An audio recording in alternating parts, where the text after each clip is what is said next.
Le prime de la Star Academy a une nouvelle fois livré son lot d'émotions avec la carte blanche très attendue de Léa, suivie de la battle du top 3, et des retours sans filtre des professeurs. Une soirée déterminante où l'excellence artistique s'est mêlée à la pression grandissante de la compétition. Pour sa carte blanche, Léa a vécu un moment à part. Très émue après sa prestation, elle a confié avoir réalisé un véritable rêve. Grande fan du film dont est tirée la chanson, elle a adoré voir son idée prendre vie sur scène, d'autant plus en sentant l'implication totale de John et Michael dans le projet. Un moment de communion artistique qui l'a profondément marquée. Marlène Schaff a tenu à souligner le courage de Léa, rappelant qu'elle-même avait travaillé des mois sur ce titre, alors que Loki, élève n'avait qu'une semaine pour s'en emparer.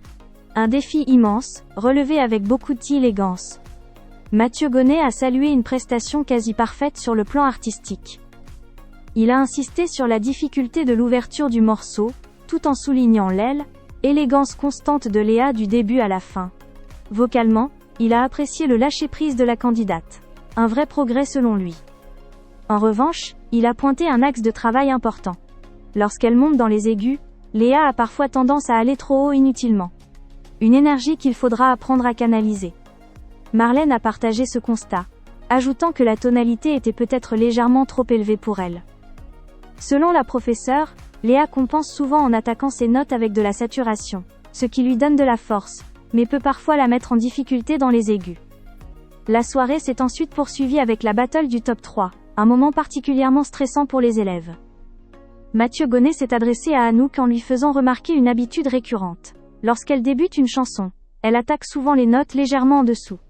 Un détail technique qui, selon lui, pourrait être corrigé facilement compte tenu de la qualité exceptionnelle de sa voix.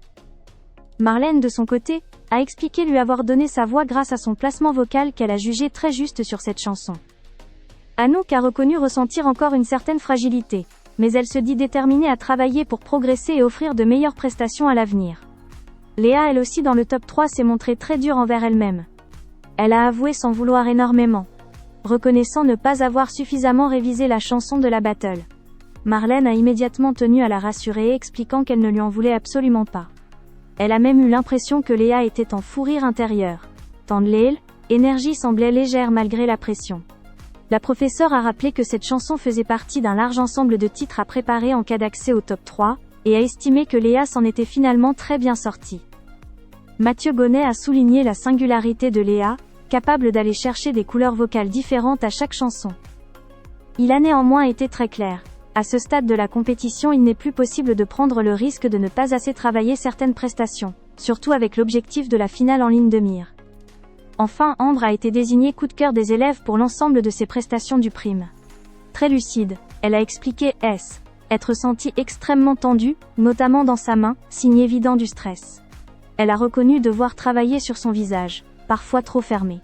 Marlène a confirmé ce ressenti, évoquant également le fait qu'Ambre chantait souvent les yeux fermés. Des détails selon elle, mais des détails importants à ce niveau de la compétition. Un débrief dense et révélateur où chaque élève progresse sous le regard exigeant mais bienveillant des professeurs, alors que la finale se rapproche dangereusement.